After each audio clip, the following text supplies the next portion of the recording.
You, the men and women of the CIA, are the eyes and ears of the free world. You are the tripwire. CIA is a state-sponsored terrorist association. You don't look at people as human beings. They're nothing but pieces on the chessboard. Secrecy in this work is essential. Achievements and triumphs can seldom be advertised. Shortcomings and failures often are advertised. No one really knows all of the things that CIA does. They pretty much have carte blanche, and they have an enormous amount of money.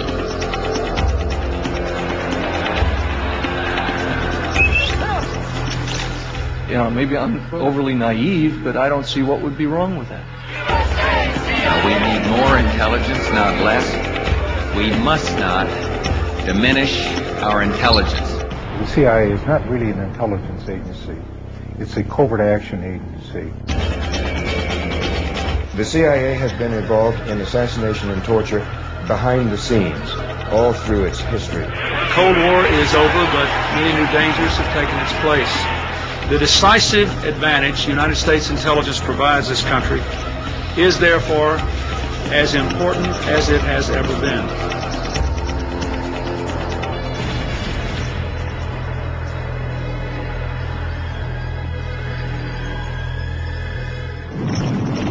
December 1941. The attack on Pearl Harbor sinks the Pacific Fleet. Military intelligence is in shambles. The dawn attack becomes the crucible on which the modern spy culture is born. Into the breach stepped a new generation of American soldiers, the spies and covert warriors of the Office of Strategic Services. They battled the Japanese and Germans behind the lines in an underworld of sabotage and psychological warfare. They trained and fought with local guerrillas in unknown jungles with only one guiding command: don't get caught. Come closer. I want to talk to you again.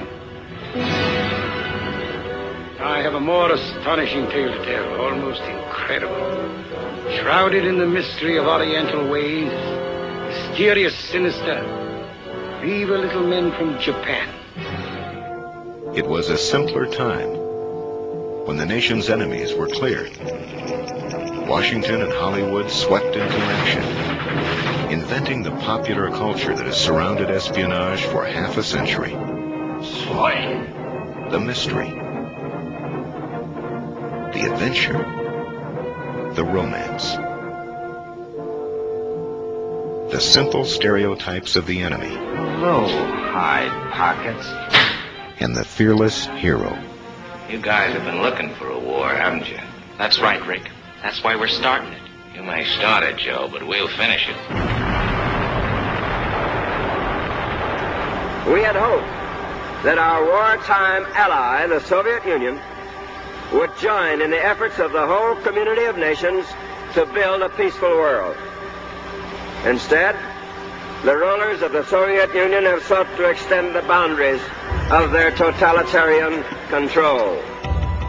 The battlefields of the new Cold War seemed uniquely suited to the skills of spies and secret agents. President Truman pledged that the United States would never be caught by surprise again. The Central Intelligence Agency was born. It was considered the Cadillac of government agencies, and they mostly hired from Ivy League colleges. The cost of freedom is always high, but Americans have always paid it. And one path we shall never choose, and that is the path of surrender or submission. The public embraced the cloak of secrecy that the CIA wrapped around itself. The government didn't know I was working for the government. They told me not to tell anyone, not even my mother. I couldn't tell my children. My wife didn't even know what I was doing. Who were these agents?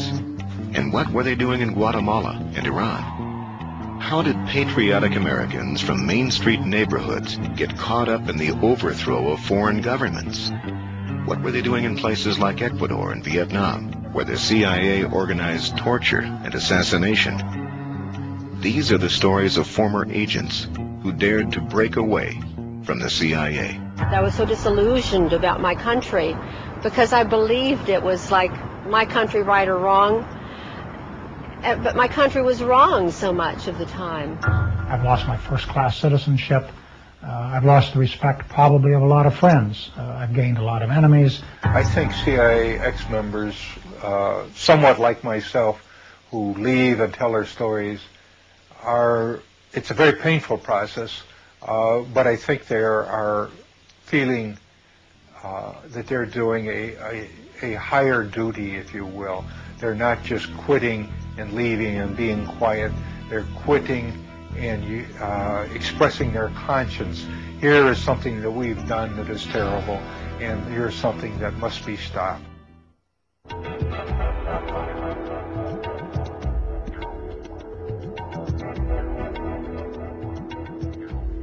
I played 4 years of football at the University of Notre Dame, and we were undefeated for all 4 years, 3 national champions, and I was the first team right tackle.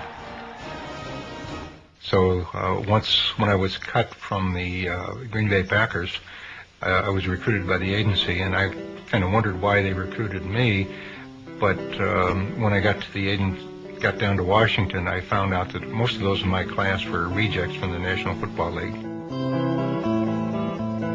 I went to an interview at the Chicago courthouse by a man who didn't identify himself or the agency that he was recruiting for, and he said that what I would be doing would be involved in fighting communism. 800 million people, 1/3 of mankind, exist under communist tyranny without the God-given rights of freedom and human dignity.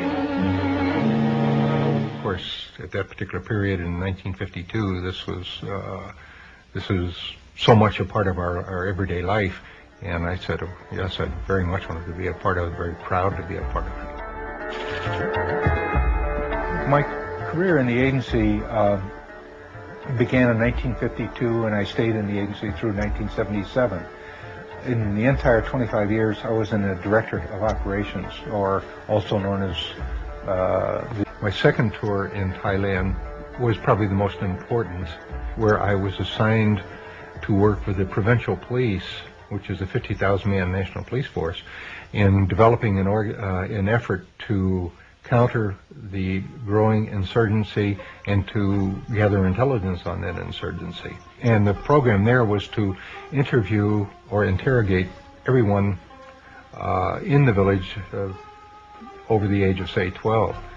And in the process, we found out that the Thai Communist Party was much larger, much more active, much more effective than had ever been reported before.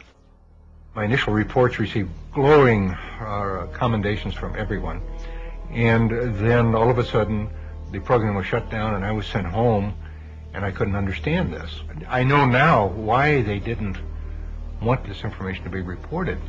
Because if they acknowledged that the Communist Party in Thailand consisted of thousands of organized villagers, then they would have to have told the same truths about the communist movement in Vietnam, when the strength there of the communist movement was in the millions. And if we had ever admitted that, there would have been only one solution to what was going on in Vietnam, is to shut down the war and come home. We could not win. Men of the 101st Airborne Division land in Cam Ranh Bay. Intelligence on Vietnam was doctored to support the ongoing war there, and I could see that the situation in doctoring intelligence was universal. Now these reinforcements head for where the action is supposed to be. For according to current policy, the emphasis is to be on direct combat rather than on advisory duty. Wherever the agency had a covert action role or a policy role to implement, its intelligence was distorted, shaped, created to support that policy. It was, in many, many cases, it was nothing but fiction. I think the worst thing I was involved in was the Phoenix operation in Vietnam, a countrywide assassination program. I was part of it. This was a program started by the CIA, funded by the CIA, recruiting people for the operation, training them to go out and kill or capture the Viet Cong. I came to realize later that we were shooting fish in a barrel, that most of the Vietnamese supported the other side and we were the intruders, and the Vietnamese were fighting for their own liberation from foreign domination. I went out to Vietnam to help save Vietnam for democracy. And when I saw photographs of the children bombed and napalmed and burned by operations, this caused for me a tremendous trauma. And I, for a number of months, contemplated suicide as my only out. This, of course, was never. I finally got over that effort and thought, well, what I should do with my knowledge is try to bring this knowledge to the American people, so that there won't be further Vietnams, there won't be further abuses. And since that time, I've dedicated my life to exposing the agency. The CIA called him an analyst with few peers. Well, upon leaving the CIA, this man wrote a book about it called Deadly Deceits. And now he has compiled a one-of-a-kind database resource on the subject called CIA Base. Please, a big welcome for Ralph McGehee.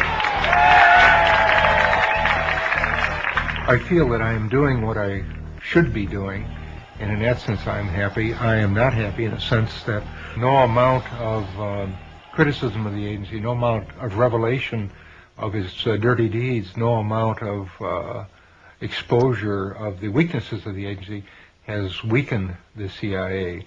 But I do feel that at some point all of this is going to be impact on the awareness of the American people, and at that time there will be an attack on the CIA. I considered myself a good spy. I would be given a name of a student or a professor or a teaching assistant, and I would try to develop a relationship with this person and try to get them to say to me statements concerning the U.S. involvement in Vietnam and Southeast Asia. I was to infiltrate student groups to get copies of propaganda, meeting times, protest posters, this kind of thing. You're finally spy on campus.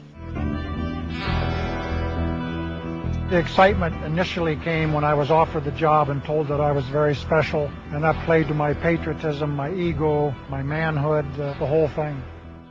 It was 30 years ago, almost this month, that I was a senior on the Iowa State University campus, ready to get my aerospace engineering degree, and wondering what I was going to do in light of the nation's deepening involvement in the quagmire of Vietnam. There were anti-war demonstrations on college campuses and in cities from Los Angeles to Washington.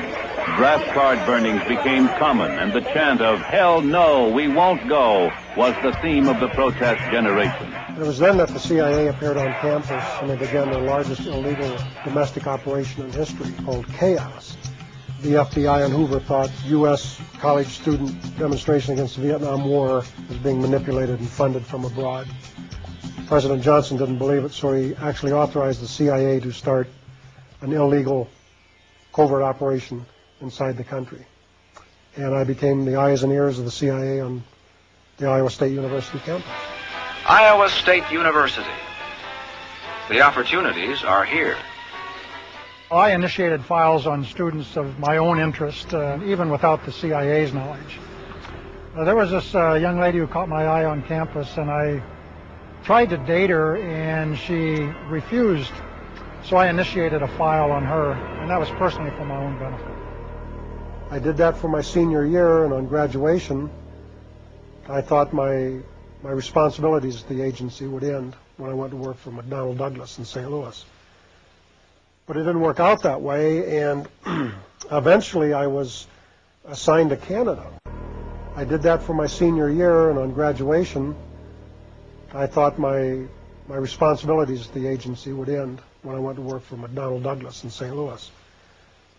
But it didn't work out that way, and eventually I was assigned to Canada, posing as a anti-Vietnam War engineer. Now, the agency knew that Fidel had gone around the island and built all these small dams. He actually wanted 2 growing seasons a year. Needed somebody to seed the clouds so it would rain and he could store the water. And that's where my expertise was, having been an amateur rocketeer and an aerospace engineer and all of this good stuff. The Cubans were duped into believing the credentials I presented. There really was no other option of getting an American down there.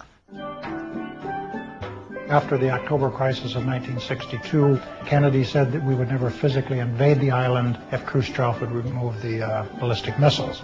So therefore, the United States was frozen into a policy of trying to bring Castro down from within, which meant disrupting the average lifestyle of the Cuban citizen, doing whatever we could to sabotage the economy, to discredit the revolution. One way of doing that, of course, was to try to control the amount of food coming into Havana for distribution to the public. And if we could do that by puncturing tires on a truck loaded with tomatoes for the market, or if we could cause a truckload of whatever, onions or fresh fruit or meat to become putrid or be stolen or contaminated on the way into town, we would do that. And I remember one particular instance, a brand new secondary school that had opened up in the countryside was going to receive its week's supply of fresh milk. And we bribed the driver of the truck. We knew where he stopped to have breakfast on his route. We wanted him to take a few extra minutes so we could put cement powder into the milk. We declared war on school children. That shouldn't be the policy of the United States government. You don't win friends and influence people that way, declaring war on children and innocent civilians. A big mistake, but the U.S. government orders it and participates in it. And the CIA's goal eventually was to increase this frustration level to a point where there would be a civil revolution within Cuba to bring him down.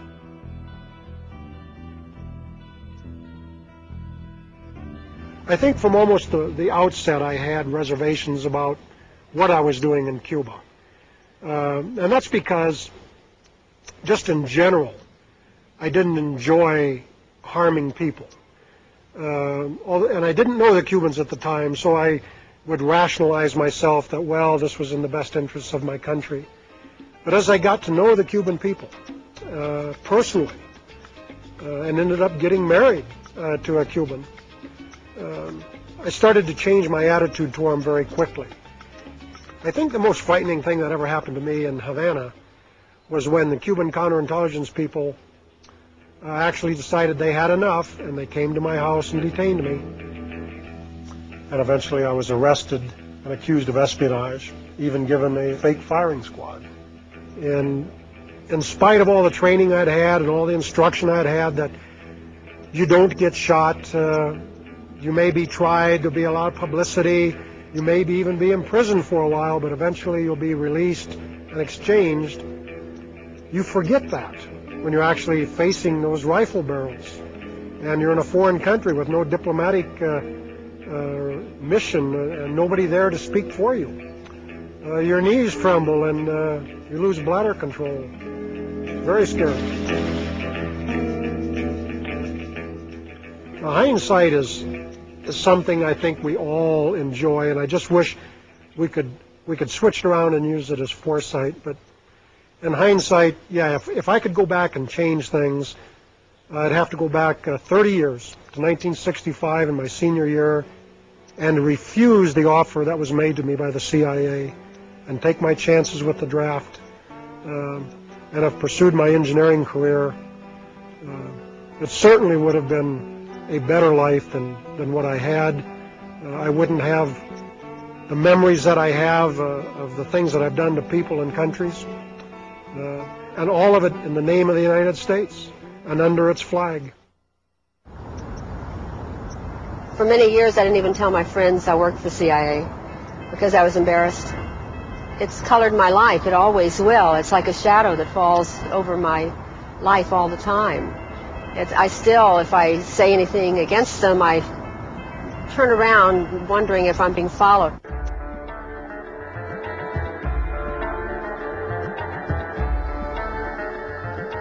I never even thought of joining the CIA.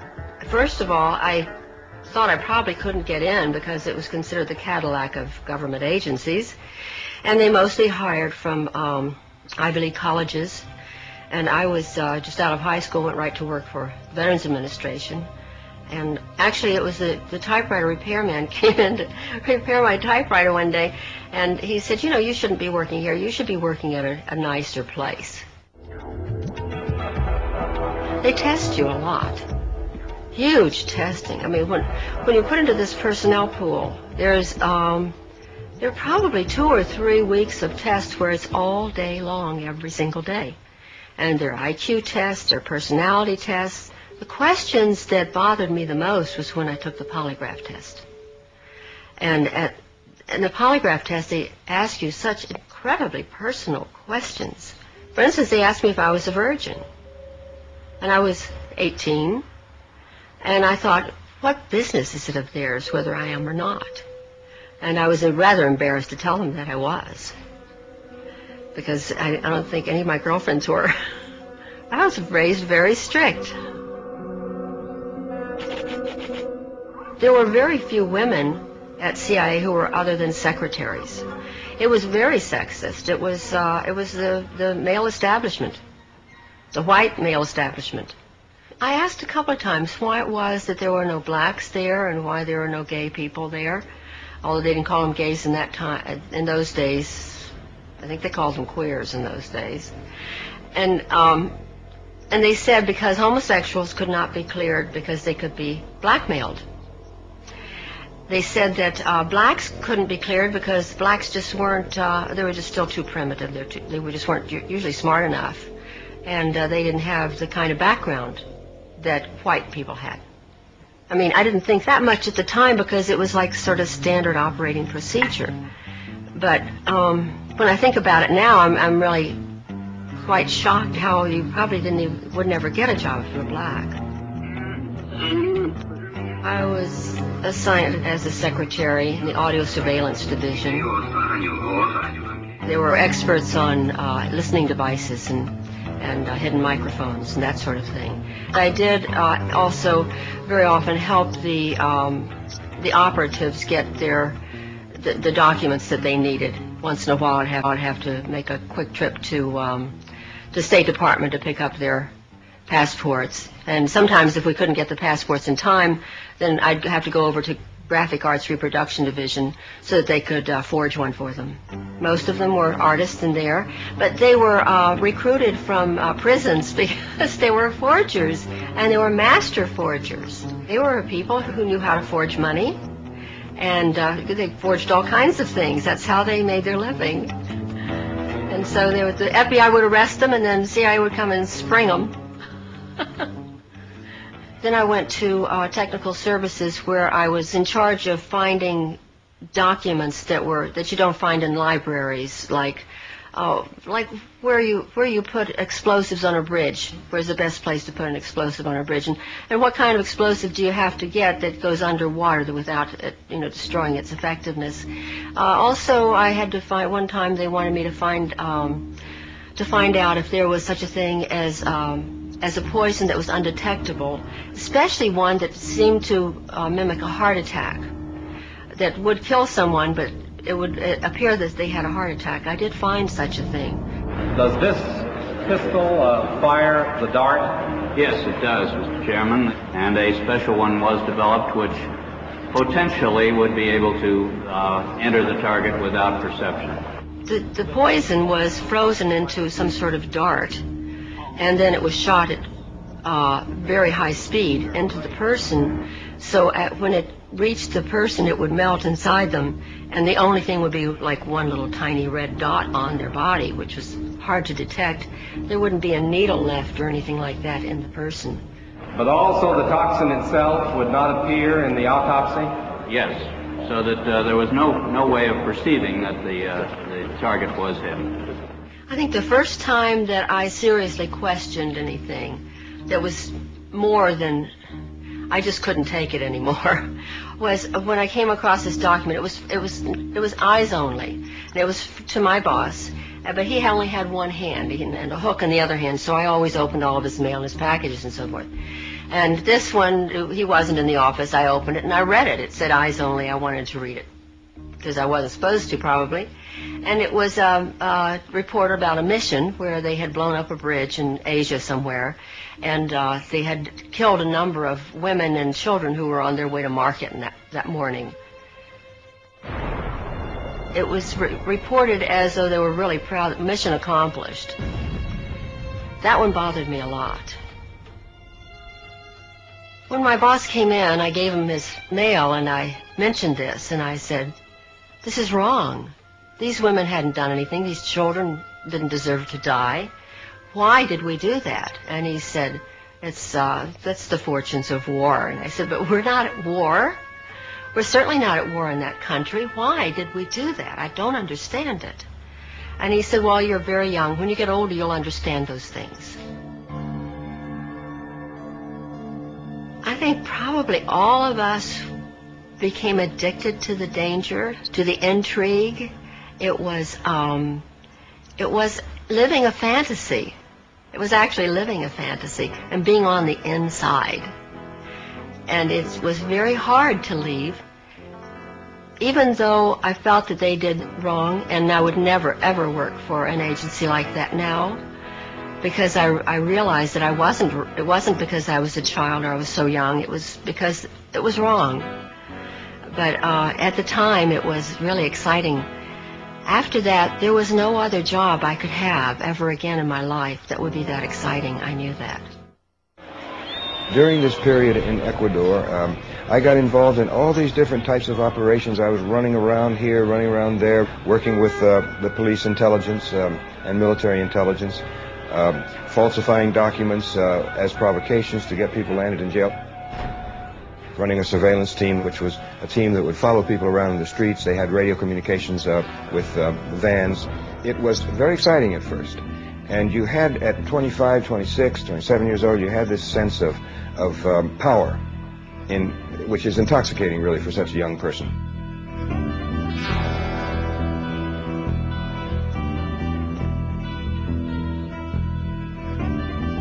My motivation was partly the youthful romantic aspect of it, which was the idea of secret work, of being abroad in strange cultures and communities, but patriotism was also a very strong motivation.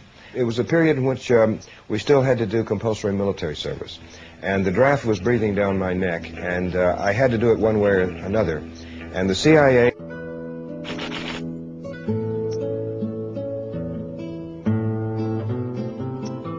I was sent down to Quito, Ecuador, where I worked for a period of 3 years. Poverty breeds anger and despair.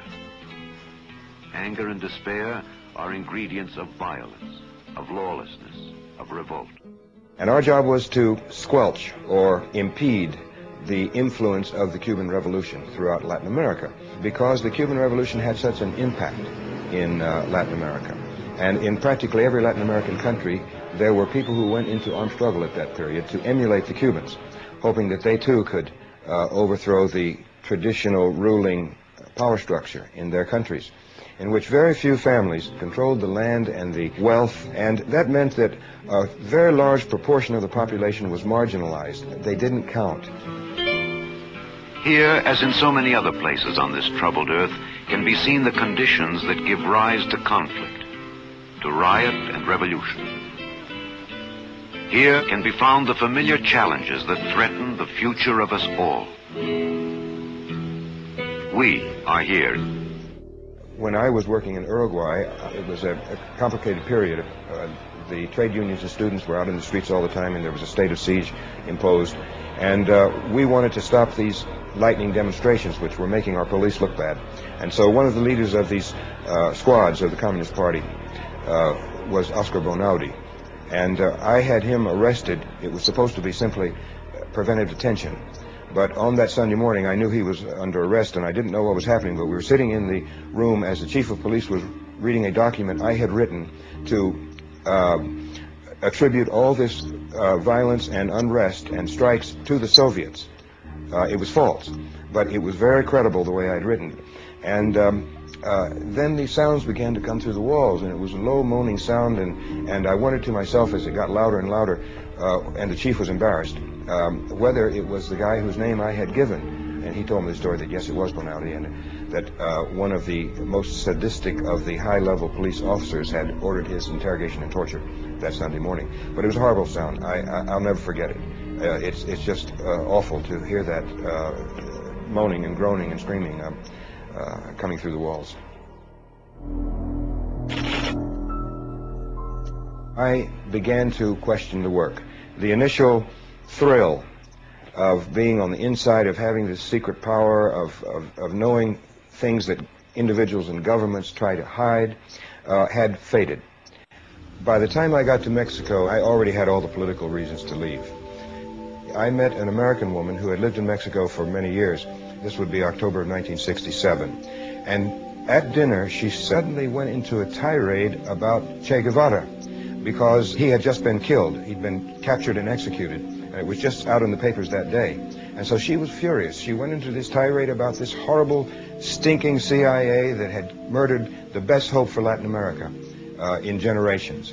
And she loved Che Guevara. She thought he was the most wonderful man in the world. And I was in love with her, and she was in love with me. And I thought to myself as I sat there at dinner, I said, wow, what am I going to do?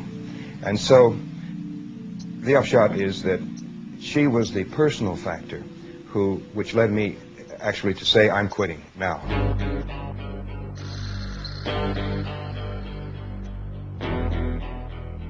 The case against the CIA has always lacked information on how precisely its officers set about their covert action. Philip Agee, now living in Cornwall, was such an officer, and his diary, to be published by Penguin in the next few weeks, gives his version of what life is really like inside the agency. He names every officer and agent he's ever met, and describes the CIA man's work in daily detail. Why should I be delicate with them? I don't expect any quarter in return, because this is part of the conflict that's going on in the world right now. The CIA is enforcing American economic exploitation, and people are dying, and people are starving because of this system. In actual fact, what had happened is Henry Kissinger had intervened secretly with the British government to force them or pressure them to deport me and to cause me all these problems, because not only was I deported from Great Britain, but that was followed by a kidnapping and deportation by force from France, plus Holland and Italy and Germany and Norway would not let me in. And so over a 2-year period, they were constantly pressuring these governments, which had no provocation from me at all. So they tried very hard during a period of time in the 1970s to stop my work, but I just continued, got on with my life, and achieved stability in Germany. And now, in the last 7 or 8 years, I've been coming frequently to the United States, and I think I've been in practically every nook and cranny of the country at hundreds of meetings, political rallies, and university lectures over these last 8 years. When I was a kid, the American flag was something absolutely marvelous. Whenever the American flag went by in a parade, we took our hats off, put our hands over our hearts, and we really felt it, because this is the symbol of the United States and the way the United States should behave. We have to have something like that in order to hold ourselves together.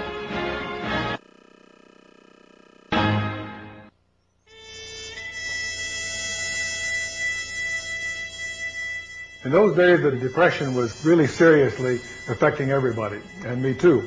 Along about that time, I began to travel to different shooting matches in the Midwest, and I finally got to shooting against the U.S. Marine Corps team. Well, and I used to beat the Marines, every one of them, and the captain of the Marine team came to me and said, "Son," he said, "have you ever thought about enlisting in the Marine Corps?" And I said, "No, Captain, I never have." And he said, "Well, I tell you what, if you would enlist in the Marine Corps, when you're finished the training in Parris Island, I'll see that you're assigned to the Marine Corps rifle and pistol team." And I said, "Geez, you know, I'll be getting paid for shooting." I was scared stiff, of course, And we went up there and went in the Commandant of the Marine Corps' office. So he said, this young man is a specialist in marksmanship training, and we would like to commission him in the Marine Corps. I said, commission? Oh, my God. He says, we've never done anything like that before. Commission man from civilian life. He said, well, sir, I think this is the time to do it. He scratched his head. He said, I think you're right. Young man, you're a second lieutenant in the Marine Corps. I said, oh, my God, this is terrible. I went through World War II as an officer of the Marine Corps, came back, and one night the doorbell rang, and I went, here's a nattily dressed man in his nice suit and a snap-brim hat, and he said, may I come in? And I said, well, I think you better identify yourself. Who are you? Well, he said, I know who you are, and you've been recommended very highly to our organization. I said, what's your organization? Well, I'm not at liberty to tell you what the organization is. And I said, this is crazy. So he said, well, come on in. He was a little guy, and I thought I could handle him pretty well. And they said, you have been accepted in our organization, and we want you to go to Central America. And I said, what? Central America? Come on. So that's how it happened. And then I joined this group that went to Central America, and I found out that I was supposed to be in charge of overthrowing a government in Central America. And, you know, it doesn't sound right. And I said, well, what's the government? Well, we don't want to go into it too deeply here yet. I said, well, I think maybe better forget the whole thing. Oh, no, it's not very important. So finally, he did let out that we were going to overthrow the government of Guatemala. Well, now, I had been to Guatemala before, several years before that, because I was a member of the U.S. Olympic team, and we were requested to go down and help organize the games, the Central American and Caribbean Games. Doves are released, living symbols of the peace and friendship among the 22 nations represented. So I knew people down there. I knew this gentleman by the name of Arbenz, and the CIA was going to have me overthrow these friends of mine. Well, they explained to me that this is extremely important to the security of the United States. When they pull that, you know there's something wrong, because the United States is so secure, and nobody's ever going to do anything to it. Anyway, so I said, well, okay, I'll do it. And we organized a group of dissident Guatemalans, armed them and trained them minimally, and sent them off up to overthrow the government. In Guatemala, these rebel troops, backed by air power, have compelled the ousting of Guatemala's pro-communist regime and have won a ceasefire from government forces. That red rule in Guatemala is over is grimly symbolized by the determination of the insurgents themselves and by this effigy of ex-President Arbenz, who fled the country. The sign reads, "Go back to Russia." You know, there were some people during the Arbenz regime that said that there was a question as to whether it was truly a communist regime and as to whether it was controlled by Moscow. We have here the proof that there was no question whatever. There was no doubt at all that Russia controlled all the communists here in Guatemala, sir. In other words, the Arbenz regime was not a Guatemalan government. It was a foreign government controlled by foreigners. That's it, sir. Well, what happened was that they went up there and caused great bloodshed and great damage, which has never been corrected even to this day. That started the whole thing in Guatemala, and what we're having all this trouble today.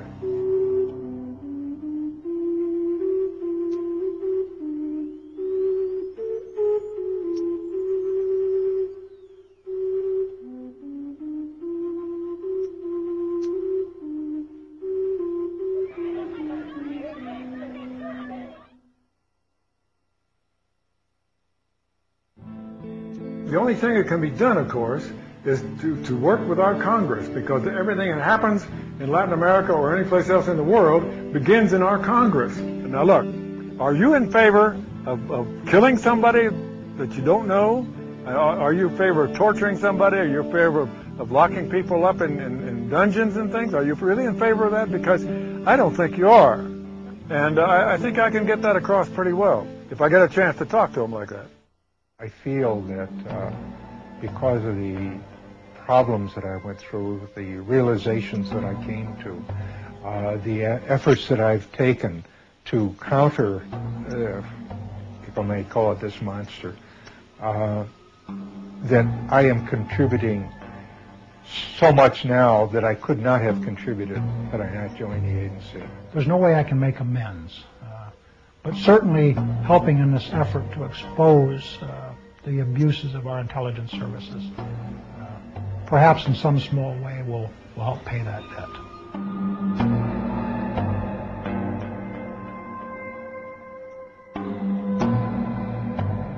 In an organization that celebrates loyalty and secrecy, the public confessions of these former agents have been hard to swallow. But as revelations of the agency's failures and deceit pile up, the courage to speak out has spread from one agent to another. I promise that I will do as much as I can for peace in Latin America. Thank you very much. A number of us have organized this group of former U.S. Intelligence people, and we are very serious because we have, and because of the experience we have, we believe that we should have a certain amount of influence in the Congress and in the government. Frank Church, the late chairman of the Senate Select Committee to study intelligence, concluded that covert operations was really a semantic disguise for blackmail, sabotage, assassination, whatever the United States wanted to do to influence other countries to its will. In small ways, Congress has pressured the CIA to reform itself. Hundreds of individuals who smuggled drugs, tortured, and murdered in the name of the agency have recently been purged from its payroll, and oversight committees have been created to monitor the agency's activities. One of my biggest jobs was to get the CIA to understand that they could do their secret operations at the same time that we were keeping the Congress adequately informed. Wasn't it easy to overcome that dichotomy, because the CIA people just assumed that if you told the Congress, it was all over the newspapers the next day. Wasn't really the case. But it is similarly true that many of these congressmen and senators become members of a covert club. If they're given access to the information, then they consider themselves to be on the inside. They don't share it. So all too often they are co-opted into a system of secrecy that contributes to a major intelligence scandal every 5 or 6 years or so.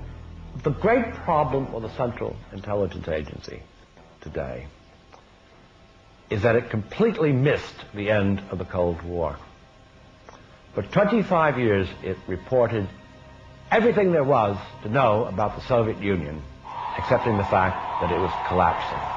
The great question is whether we should abolish it. We should abolish it. Weapons intelligence, put it in defense. Political intelligence, put it with the State Department, which is where the president should be turning for that kind of advice. And economic information, well, that's open and public the world over. But until the American public know how much the CIA receives in money every year, and know how many people they have, and what they're doing all over the world, the CIA will continue to bumble along in some sort of romantic role that they've ascribed unto themselves, and the American people attribute to the CIA, because we know nothing about it. I believe that what is happening right now is that there is more and more information about CIA coming out with freedom of information and some of the things that have been released declassified. We're finding out a lot of things, and I think that the American people are going to say, no, we can't do that. It's immoral. It's wrong. It's against everything I believe in. It's not patriotic. It's not good. It's not good even for our country. It certainly is not good for the world.